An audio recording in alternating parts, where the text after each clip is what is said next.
Hello everyone, welcome back to your own channel Harpreet classes. तो आज की क्लास में हम देखेंगे क्लास 11th हॉर्नबिल बुक की poem that is father to son written by Elizabeth Jennings, जो कि एक ब्रिटिश पोएट रह चुकी हैं। तो चलिए स्टार्ट करते हैं। देखिए, फादर टू सन में पोएम बहुत ही सिंपल है।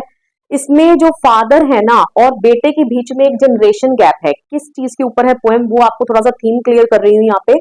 तो यहाँ पर फादर और बेटे में एक जनरेशन का अंतर आ गया है, जिसके कारण क्या हो रहा है कि फादर अपने बेटे को समझ नहीं पा रहे हैं। उनका जो रिलेशनशिप है that is very much strained, हम स्ट्रेन्ड रिलेशनशिप कह सकते हैं। ठीक है, स्ट्रेन्ड रिलेशन है उनका। ओके, स्ट्रेन्ड रिलेशनशिप, क्योंकि ये वर्ड्स आपको while writing the answer use करने होंगे अपने एग्जाम में। ओके, स्ट्रेन्ड रिलेशनशिप ऐसा रिलेशनशिप होता है जहां पर आपकी जैसे बात करते ही क्या हो जाए, आप बात करने में भी अनकंफर्टेबल फील करो। ठीक है, कंफ्लिक्ट राइज हो जाए। ठीक है, माहौल जो है वो पीसफुल ना रहे। ठीक है, तो इसीलिए आपको बात करना भी पसंद नहीं है उस इंसान के साथ। ओके, तो ऐसा रिलेशनशिप है बाप और बेटे में। ठीक है, उनके बीच में एक जनरेशन गैप है, मिसअंडरस्टैंडिंग है, इमोशनल डिटैचमेंट है। ठीक है, डिटैचमेंट वर्ड लिख लो, चाहे एलिनेशन वर्ड लिख लो। ठीक है, एलिनेशन मतलब क्या होता है, एलियंस होते हैं ना, जैसे कि उनको ऐसा लग रहा है कि एक ही घर में रह रहे हैं लेकिन वो एक दूसरे के लिए बिल्कुल क्या है, अजनबी हैं। क्यों? क्योंकि उनके अंदर क्या है, लैक ऑफ कम्युनिकेशन है, वो एक दूसरे से बात करना भी पसंद नहीं करते। Struggle for connection and reconciliation, तो यहाँ पर इस पूरी पोम में फादर की जो है स्ट्रगल दिखाई गई है कि वो किस तरीके से अपना जो रिलेशनशिप है, अपना बॉन्ड जो है अपने बेटे के साथ पहले जैसा क्या करना चाहते हैं, फर्म करना चाहते हैं, स्ट्रॉन्ग करना चाहते हैं। वो नहीं चाहते कि ये जो मिसअंडरस्टैंडिंग उनके बीच में हो रही है, उनके और उनके बेटे के रिलेशनशिप में, वो सारी क्या हो जाए, खत्म हो जाए। Okay, clear. तो मैं आपको इसका स्टेंजा वाइज एक एक स्टेंजा हम पढ़ेंगे एंड इसका स्टेंजा वाइज एक्सप्लेनेशन मैं यहाँ आपके लिए लगा दूंगी, उतना आप पढ़ लेना। आपको क्या लिखना होगा क्वेश्चन के आंसर में, आपको सब इस वीडियो में क्लियर हो जाएगा। राइट, तो चलिए स्टार्ट करते हैं। फर्स्ट स्टेंजा देखते हैं। I do not understand this child though we have lived together now in the same house for years. I know nothing of him, so try to build up a relationship from how he was when small, yet have I killed. Okay, तो सबसे पहले देखिए यहाँ पर जो I है ना, यहाँ पर ये जो I है ये और कोई नहीं, ये कौन बोल रहे हैं, फादर बोल रहे हैं। Okay, I is father here. Okay, अब फादर क्या बोल रहे हैं कि आई do not understand this child, मुझे इस चाइल्ड के बारे में कुछ पता नहीं चलता। कौन सा चाइल्ड? वो अपने खुद के बेटे की बात कर रहे हैं।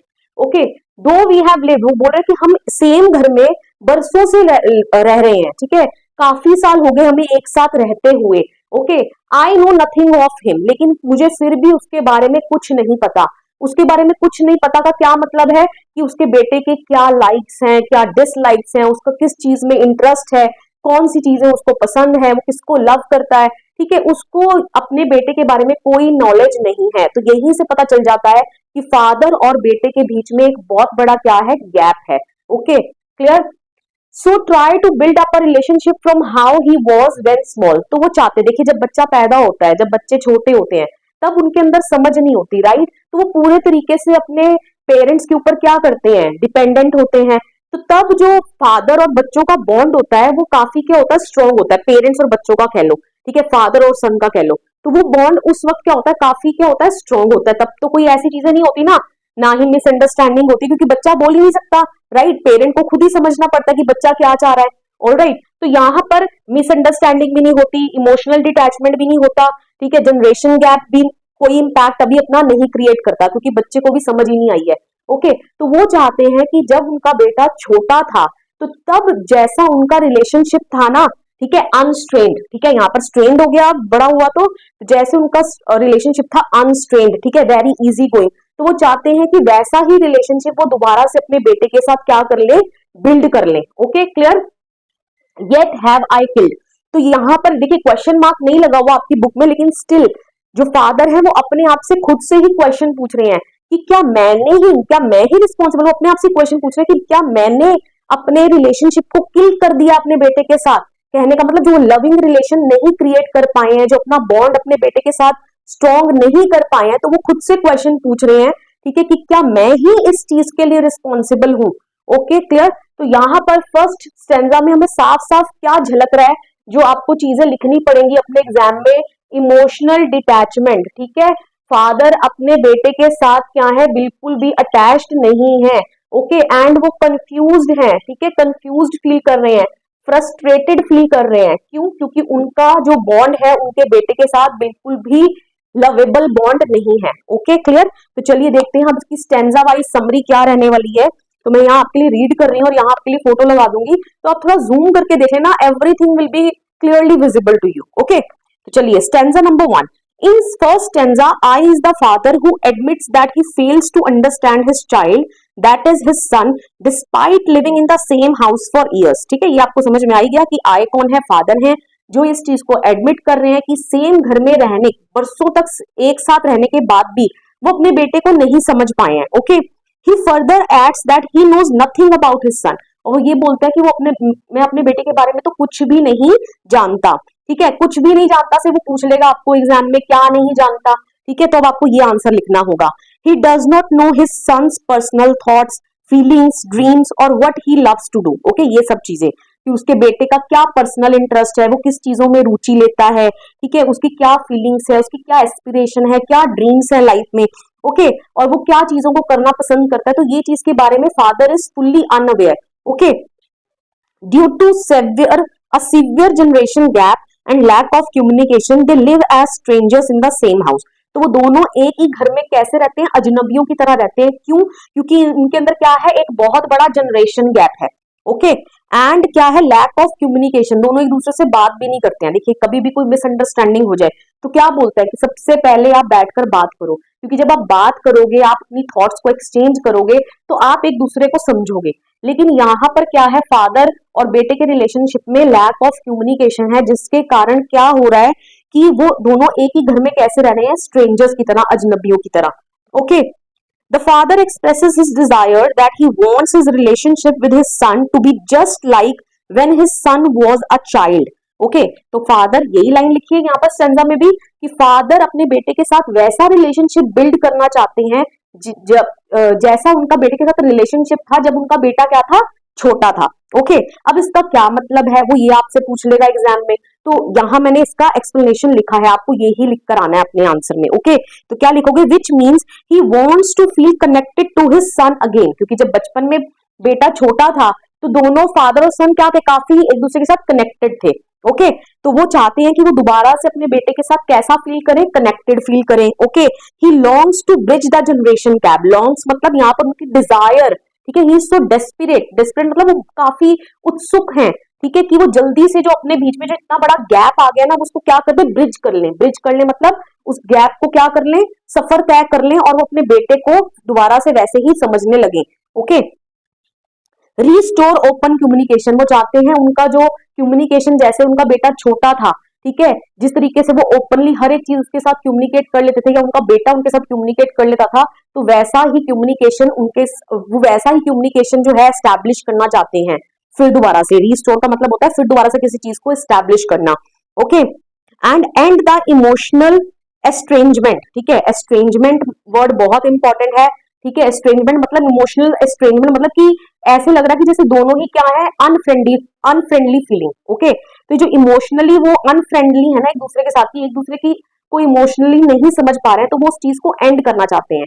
वो चाहते हैं कि वो भी अपने बेटे को समझे और बेटा भी उनके फादर को, मतलब अपने पिता को समझे। Okay, he wants to heal the broken bond, ठीक है, वो जो उनका ब्रोकन बॉन्ड है उसको क्या करना चाहते हैं? हील करना चाहते हैं। ही क्वेश्चंस हिमसेल्फ, वो अपने आप से ही क्वेश्चन पूछते हैं, and holds himself responsible for the widening gap, ठीक है, और अपने आप को ही कसूरवार ठहराते हैं कि जो उनका और उनके बेटे के बीच में जो गैप बढ़ता जा रहा है ना, तो इस गैप का बड़े होने में वो खुद ही को क्या है?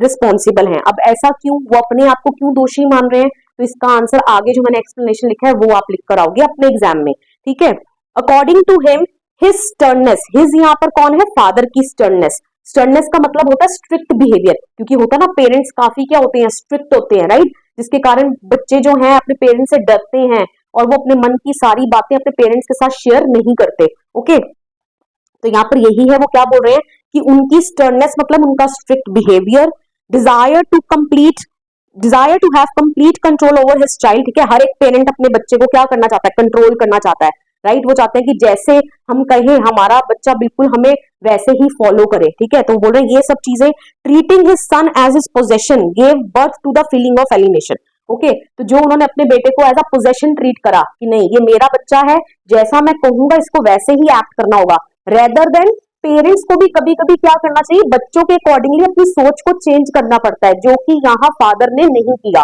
ओके, तो यही बोल रहे हैं कि मेरी इन सब हरकतों की वजह से ये जो हमारे बीच में इतना बड़ा गैप हो गया, फासला हो गया, हम जो स्ट्रेंजर की तरह रहते हैं, तो ये बिल्कुल मेरी कारण ही हुआ है। Okay, clear. आगे, the father admits that he did not evolve alongside his son. ठीक है, इवॉल्व मतलब वही होता है कि जैसे बच्चा बड़ा हो रहा है तो सेम फादर को भी अपनी थिंकिंग में चेंज करने की जरूरत है। कई बार बच्चे को समझने के लिए हमें बच्चे के लेवल पर जाके चीजों को समझना पड़ता है, राइट। लेकिन अगर आप बिल्कुल स्ट्रिक्ट रहोगे, स्टबर्न रहोगे कि नहीं जैसा मैंने कह दिया वैसा ही होगा, तो आपका गैप जो है आपके बच्चे के साथ वो बढ़ेगा ही। ओके, तो यही बोल रहे हैं कि वो अपने बच्चे के साथ बिल्कुल इवॉल्व नहीं हुए हैं by the time, failing to understand his son's changing world. Okay, जिसके कारण वो अपने जो बच्चे का जो दुनिया चेंज हो रही है, ठीक है, तो वो उसको नहीं समझ पाए हैं, thoughts and values. Okay, clear. तो देखिए ये सब कुछ लिखना है आपको, अगर इसमें से पैराग्राफ में से कोई भी क्वेश्चन पूछ लिया जाए तो। ओके, तो अब हमें क्या पता चला कि how does father feel in the first stanza. Father की क्या फीलिंग्स है फर्स्ट स्टैंजा में, फादर कैसा फील कर रहा है। The father feels confused, frustrated. Okay, मैं आपको ऑलरेडी बता ही चुकी थी। And is grief stricken, grief stricken मतलब उसको काफी दुख हो रहा है, ठीक है। ही फील्स हेल्पलेस, वो हेल्पलेस फील कर रहा है, as he is emotionally detached to his son. ठीक है, क्योंकि वो अपने बेटे से क्या है, इमोशनली डिटैच्ड है। ओके, एक होता है ना इमोशनल अटैचमेंट, अब यहाँ पर क्या है, उल्टा हो गया, डिटैचमेंट। Okay, clear. चलिए आगे बढ़ते। देखिए हो सकता है वीडियो थोड़ा सा लेंथ में लंबा हो जाए, लेकिन आपको वीडियो को एंड तक जरूर देखना है अगर आपने फुल मार्क्स स्कोर करने हैं तो। Okay, clear. बढ़ते हैं नेक्स्ट स्टैंजा की ओर। Next stanza is the seed I spent or sown it where the land is his and none of mine. We speak like strangers, there is no sign of understanding in the air. The child is built to my design, yet what he loves I cannot share. Okay, देखिए यहाँ पर जो seed है ना, यहाँ पर seed किसको बोला गया, बेटे को बोला गया है। जैसे एक फार्मर बीज बोता है, राइट, और वो बीज क्या होता है, स्प्राउट आउट होता है, सैपलिंग में चेंज होता है, फिर बड़ा सा प्लांट बनता है, फिर उसमें पत्तियां आती हैं, फूल आते हैं, ठीक है, फिर फूल फल में बदलते हैं, राइट। तो अब यहाँ पर बेटा भी क्या हुआ है, जब वो छोटा था, बॉर्न हुआ, इन्फेंट था, ठीक है, अब वो क्या हो गया, स्प्राउट आउट होके, मतलब कि कहने का मतलब ओवर द ईयर्स अब वो एडल्ट में बदल गया है ना, बड़ा हो रहा है। ओके, तो यहाँ पर वो यही बोल रहे हैं कि जितना भी अब जैसे फार्मर अपना टाइम देता है, ठीक है, अपनी मेहनत करता है, लेबर करता है, अपना पैसा लगाता है, ठीक है, बीज को बड़ा करने में। ओके, तो in the same manner father भी अपने उस बीज को बड़ा करने में क्या कर रहे हैं, अपना पैसा लगा रहे हैं, अपना टाइम दे रहे हैं, पूरी प्रॉपर केयर कर रहे हैं। Okay, clear. तो यहाँ पर वो बोल रहे हैं कि वो सारा क्या हो गया, वेस्ट हो गया, क्योंकि मुझे ऐसा लग रहा है कि मैंने अपना वो जो सीड जो मैंने ग्रो करा है ना, जो बोया है, वो ऐसी जमीन पर बोया है जो जमीन किसकी है, मेरे बेटे की है, ठीक है। एंड नन ऑफ माइन, मतलब कि मेरे बेटे के ऊपर मेरा तो कोई हक है ही नहीं। ओके, तो यहाँ पर लैंड किसको, देखिए मेटाफोर्स है, वेरी इंपॉर्टेंट, जब एक्सप्लेनेशन कराऊंगी तो उसमें आप अच्छे से समझ जाओगे। ओके, तो यहाँ पर ये जो लैंड है ना, ये लैंड क्या है, बेटे की फीलिंग्स। ओके, बेटे का दिल। ओके, उसके अपने खुद के पर्सनल लाइक्स डिसलाइक्स, बेटे का अपना खुद का वर्ल्ड। ओके, तो जिस जिस जिस वर्ल्ड में फादर का कोई एक्सेस नहीं है। ओके, क्लियर, क्योंकि वो आपस में क्या है, इमोशनली डिटैच्ड है, उनके अंदर बहुत बड़ा क्या है, गैप है। Okay, clear. तो वो यही बोल रहे हैं कि हम कैसे बात करते हैं, एक घर में रहने के बावजूद भी हम स्ट्रेंजर्स की तरह बात करते हैं, right. There is no sign of understanding in the air. In the air मतलब यहाँ पर पोएट इमेजिनरी जो है क्रिएट करने की कोशिश कर रहे हैं, कि कहने का मतलब कोई भी अगर उनके घर पे आए ना, तो बड़ी इजिली इस चीज को फील कर लेगा कि बाप और बेटे में बनती नहीं है। Okay, clear. The child is built to my design, वो बोल रहे हैं कि बच्चा बिल्कुल देखने में मेरी तरह ही लगता है, ठीक है, क्योंकि वो मेरे में से ही आया है। Okay, yet what he loves I can not share, लेकिन फिर भी वो क्या, मैं नहीं बता सकता कि उसको क्या पसंद है क्या पसंद नहीं है। तो यहाँ पर ये कॉन्ट्राडिक्शन जो है शो कर रहे हैं, ठीक है, कॉन्ट्राडिक्शन डिक्शन। ओके, क्लियर, कि मेरा बेटे को मैंने जन्म दिया, ठीक है, इतना बड़ा किया, लेकिन फिर भी उसके क्या इंटरेस्ट है, क्या लाइक्स है, क्या डिसलाइक्स है, मैं तुम्हें नहीं बता सकता।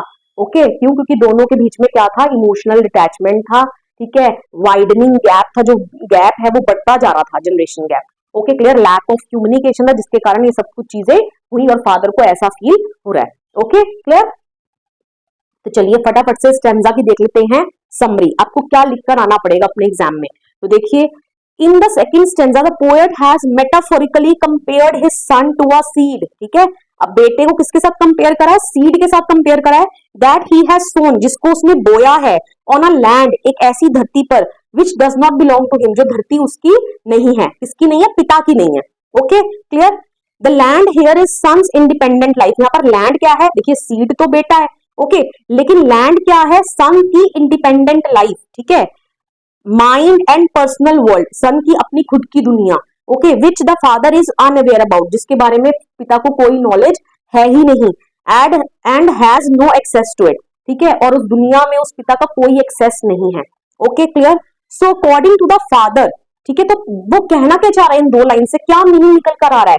सो according to the father all his hard work, labour, hard work बोलो लेबर बोलो, दोनों का मतलब एक ही है। ओके, टाइम जो उन्होंने दिया अपने बेटे को बड़ा करने में, सीड को बड़ा करने में, जो उन्होंने मनी लगाई, जो उन्होंने लव दिया, केयर दिया, ठीक है, spent by him in raising his son has gone waste. ठीक है, वो सब कुछ वेस्ट चला गया। क्यों? As his relationship with his son did not turn out to be healthy and shared one. क्योंकि अब जब वो बड़ा हो गया तो उनका जो उनके बेटे के साथ जो रिलेशनशिप है ना, वो हेल्दी नहीं है। ठीक है, हेल्दी नहीं है कहने का मतलब बड़ा स्ट्रेन्ड रिलेशनशिप है। ठीक है, स्ट्रेन्ड रिलेशनशिप में आपको ऑलरेडी बता चुकी हूँ, जहां पर आप एक दूसरे से बात करना भी पसंद नहीं करते, जिस रिलेशनशिप में स्ट्रेस हो। Okay, clear. The father notes that although the son is built to his design का मतलब है physically resembling him, कि चाहे देखने में उसकी तरह ही लगता है, पिता की तरह बेटा, they have absolutely nothing in common, लेकिन दोनों में बिल्कुल कोई चीज कॉमन नहीं है। ओके, क्योंकि दोनों के अपने अपने डिफरेंट पर्सपेक्टिव्स हैं। ठीक है, यहाँ पर आप लिख सकते हो डिफरेंट पर्सपेक्टिव, मतलब कि बेटे का पॉइंट ऑफ व्यू कुछ और है और फादर का पॉइंट ऑफ व्यू कुछ और है, जिसके कारण दोनों की थिंकिंग कभी मैच नहीं करी। ओके, जिसके कारण कम्युनिकेशन गैप होता गया और जनरेशन गैप बढ़ता गया। Okay, they continue to speak like strangers and anyone could feel the absence of love and emotional distance between them. Okay, ये जो in the air है ना, तो ये वही लिखा है कि वो बिल्कुल एक दूसरे के साथ किसकी तरह बात करते हैं? अजनबियों की तरह बात करते हैं। एंड कोई भी उनके घर पे अगर आए तो वो उस इमोशनल डिस्टेंस को क्या कर सकता है? फील कर सकता है, क्योंकि that is in the air of their house. Okay, clear. चलिए बढ़ते हैं नेक्स्ट स्टेंजा की ओर। साइलेंस सराउंड्स अस। ठीक है, क्या बोल रहे हैं पिता कि साइलेंस में, कि जब हम दोनों बात करने बैठते हैं तो हमारे बात हम करते ही नहीं है। क्यों? क्योंकि हमारे आसपास क्या होता है? साइलेंस। ठीक है, I would have him prodigal returning to his father's house the home he knew rather than see him make and move his world. I would forgive him too shaping from sorrow a new love. देखिए यहाँ पर father क्या बोलना चाह रहे हैं कि जब हम बात करने बैठते हैं ना तो हमारे आसपास क्या होता है? साइलेंस होता है। ओके, एंड यहाँ पर पिता क्या बोल रहे हैं? आई यहाँ पर अगेन पिता है। ठीक है, वो क्या बोल रहे हैं कि आई वुड हैव हिम प्रोडिगल। देखिए यहाँ पर ना एल्यूजन का यूज किया गया पोएटिक डिवाइसेस का। जब मैं आपको आगे पोएटिक डिवाइसेस कराऊंगी तो आपको समझाऊंगी भी।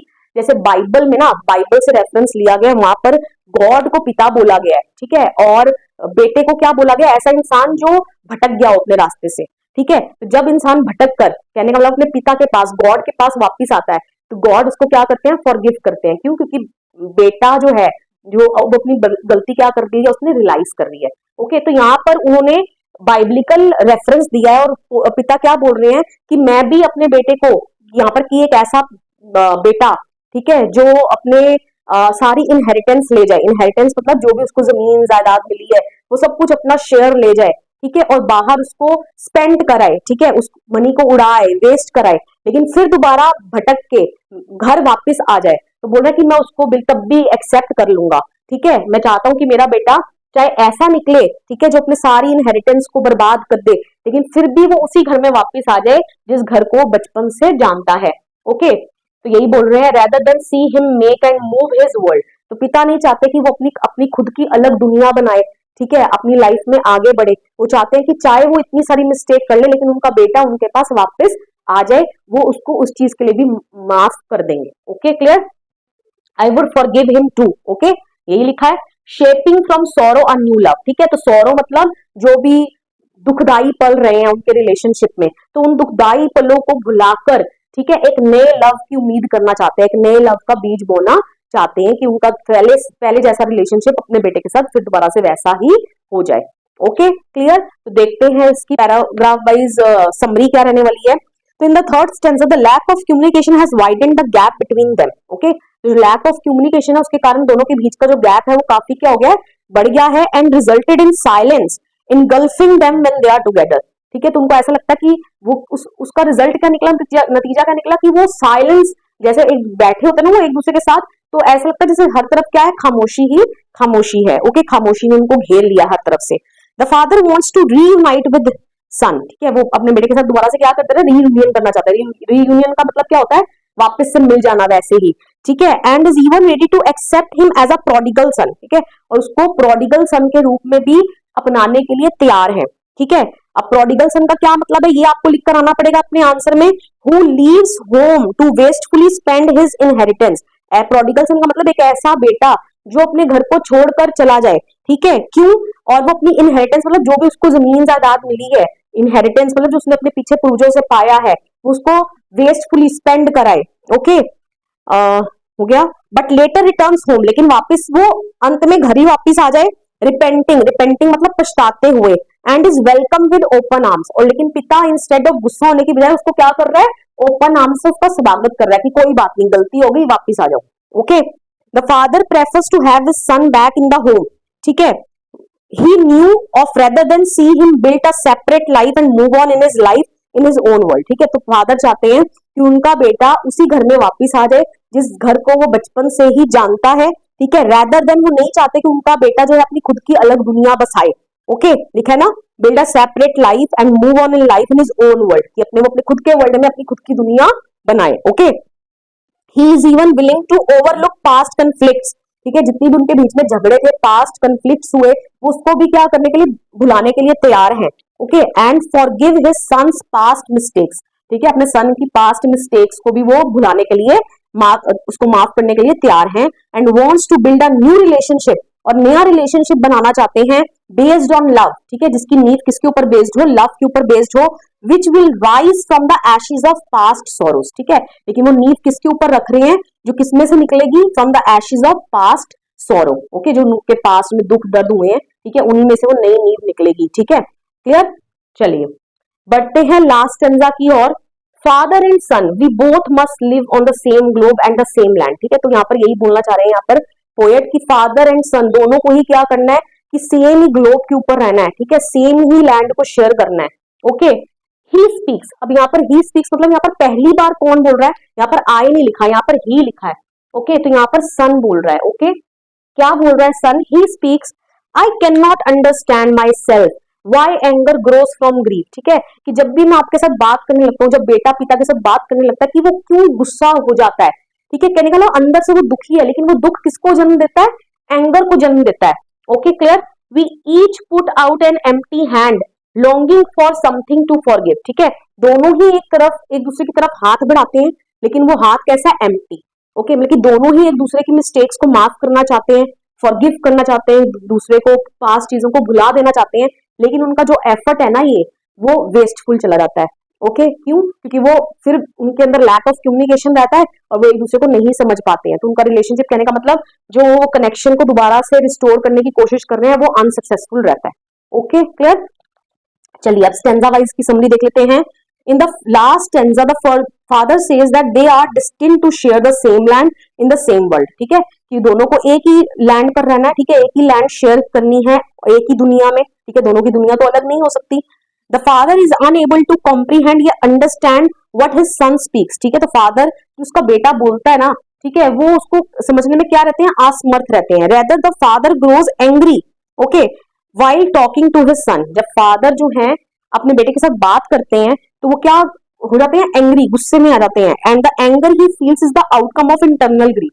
ठीक है, और जो वो दुख, एंगर फील करते हैं, जो गुस्सा महसूस करते हैं, वो किसकी तरफ से आता है, फ्रॉम इंटरनल ग्रीफ, जो अंदर से वो बहुत दुखी है ना। ठीक है, वो जन्म देता है उनके गुस्से को। Okay, they both stretch out an empty hand towards each other. दोनों एक तरफ दूसरे की तरफ हाथ बढ़ाते हैं। ठीक है, लेकिन वो हाथ कैसा होता है, empty, with a desire to forgive each other. दोनों एक दूसरे को माफ करना चाहते हैं, but lack of communication and emotional detachment. लेकिन लैक ऑफ कम्युनिकेशन के कारण, इमोशनल डिटैचमेंट के कारण created a void in their relationship. उनके रिलेशनशिप में खालीपन आ गया है।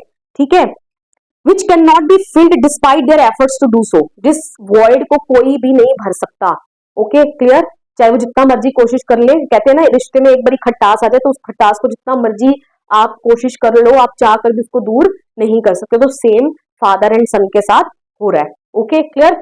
चलिए फटाफट से इसकी पोएटिक डिवाइसेस देख लेते हैं, कौन कौन सी पोएटिक डिवाइसेस यहाँ पर लग रही है। सबसे पहले है सिमिली। सिमिली में आपको पता है जब लाइक करके कंपैरिजन किया जाता है तो आपकी पोम में सेकंड स्टेंजा में लिखा है वी स्पीक लाइक स्ट्रेंजर्स, ठीक है, लाइक वर्ड यूज हो गया तो ये क्या हो गया सिमिली। ओके मेटाफोर मैंने आपको बता ही दी है, सेकंड स्टेंजा में पूरा बहुत अच्छे से एक्सप्लेन किया है। अगर वो पूछ ले कि इस पोम में क्या मेटाफोरिकल रिप्रेजेंट यूज किया गया है तो आप ये मेटाफोर एक्सप्लेन करके आएंगे पूरा जो सेकंड स्टेंजा में जिस तरीके से मैंने आपको एक्सप्लेनेशन दी है। ओके सीड को किसके साथ कंपेयर किया सन के साथ, लैंड को किसके साथ कंपेयर किया सन के हार्ट के साथ। ओके एलिट्रेशन आप जानते ही हो जब सेम ही लाइन में रेपिटेशन ऑफ कॉन्सोनेंट साउंड, ठीक है, in the beginning of the closely placed words, जैसे साइलेंस सराउंड्स अस, तो सा साउंड एंड सा साउंड ये स्टार्टिंग में ही होनी चाहिए वर्ड्स के, ठीक है, और कॉन्सोनेंट साउंड होनी चाहिए, consonant. Okay clear. Allusion, allusion मैं आपको ऑलरेडी बता चुकी हूँ, जब आप किसी ऐसी चीज का रेफरेंस दो जिसको सब दुनिया जानती है, ठीक है, तो यहाँ पर बिब्लिकल रेफरेंस दिया हुआ है ना, प्रोडिगल सन। ओके क्लियर, तो ये एल्यूजन हो गया। पर्सोनिफिकेशन, यहाँ पर साइलेंस को पर्सोनिफाई किया गया है, ह्यूमन कैरेक्टर्स दिए गए हैं, जैसे आप ह्यूमंस किसी को सराउंड कर लेते हैं ना, ऐसे साइलेंस क्या कर लेता है, उनको घेर लेता है। ओके एंजैपमेंट, एंजैपमेंट आप समझते ही हो जब एक लाइन से दूसरी लाइन पे आइडिया शिफ्ट हो without use of any full stop और पंक्चुएशन मार्क। जैसे यहाँ पर देखो, यहाँ पर कोई फुल स्टॉप पंक्चुएशन मार्क नहीं है, नेक्स्ट लाइन में आइडिया ट्रांसफर हो गया, नेक्स्ट लाइन में हो गया, देन नेक्स्ट लाइन में हो गया, देन नेक्स्ट लाइन में हो गया, देन नेक्स्ट लाइन में होगा, यहाँ से अगेन फिर नेक्स्ट लाइन में होगा, यहाँ आया एक क्वेश्चन मार्क। ओके तो पूरी पोएम में कहीं ना कहीं एंजैपमेंट तो यूज हुई ही है। ओके सिंबलिज्म, तो the prodigal son returning to his father's house, ये लिखा है ना, ये किसका सिंबल है, डिजायर फॉर रिकंसिलेशन। रिकंसिलेशन मतलब वही होता है कि दोबारा से उनका जो समझौता हो जाए, ठीक है, पहले जैसा रिलेशनशिप बिल्ड हो जाए। ओके जो लव के ऊपर बेस्ड हो। और साइलेंस सराउंड्स अस, ये सिंबल है लैक ऑफ कम्युनिकेशन का, कि साइलेंस क्यों है, साइलेंस क्यों रहता है, जब आप एक दूसरे के साथ कम्युनिकेट नहीं करोगे तो साइलेंस रहेगा। ओके तो साइलेंस क्या दर्शा रहा है, किसका सिंबल है, लैक ऑफ कम्युनिकेशन का। Okay clear. अब फटाफट से इसकी राइम स्कीम देख लेते हैं स्टेंजा वाइज। देखिए मैंने वैसे तो लिख दी है इसके आगे, ये दो स्टेंजास की फर्स्ट एंड सेकंड स्टेंजा की राइम स्कीम सेम है, थर्ड स्टेंजा की कुछ और है एंड फोर्थ स्टेंजा की कुछ और है। Okay first and second stanza की क्या है, मैं एक ही एक्सप्लेन कर देती हूँ, सेकंड की आप खुद देख लेना, ठीक है। चाइल्ड आ दे दिया, okay, build, child build same sound है, आ दे दिया, किल्ड आ दे दिया, now B, no B and how B, ठीक है, तो ये इनकी साउंड सिमिलर है तो उनको बी दे दिया, तो फर्स्ट एंड सेकंड स्टेंजा की राइम स्कीम क्या हो गई, A B B A B A. Okay clear. अब यहाँ पर देख लेते हैं थर्ड स्टेंजा की क्या है, हैव को ए दिया, ठीक है, move have move, okay, love, तो ये इनकी साउंड सेम है, इनको ए दे दिया, ठीक है, टू को बी दिया, टू को बी दिया, ओके, एंड न्यू ये अलग ही साउंड हो गई तो उसको सी दे दिया, तो क्या बन गई rhyme scheme, A B C A B A. Okay clear. ऐसी फोर्थ स्टेंजा की देख लेते हैं, लिव को ए दिया, okay, again forgive same sound आ रही है, लैंड को बी दिया, स्टैंड को अंडरस्टैंड को बी दिया, हैंड को बी दिया, ग्रीफ एक नई साउंड आ गई इसको सी दे दिया, तो क्या बन गई rhyme scheme, A B B C B A. Okay clear. With this I come to end of this poems explanation. I hope so आपको explanation पसंद आया होगा और आपको काफी हेल्प भी करेगा आपके एग्जाम में आपके क्वेश्चन आंसर्स को अटेम्प्ट करने में। वीडियो पसंद आया वीडियो को लाइक करिए, शेयर करिए, कमेंट करके बताइए वीडियो आपको कैसा लगा, and please do not forget to subscribe your own channel Harpreet classes. मिलेंगे नेक्स्ट वीडियो में, टिल देन बाय बाय।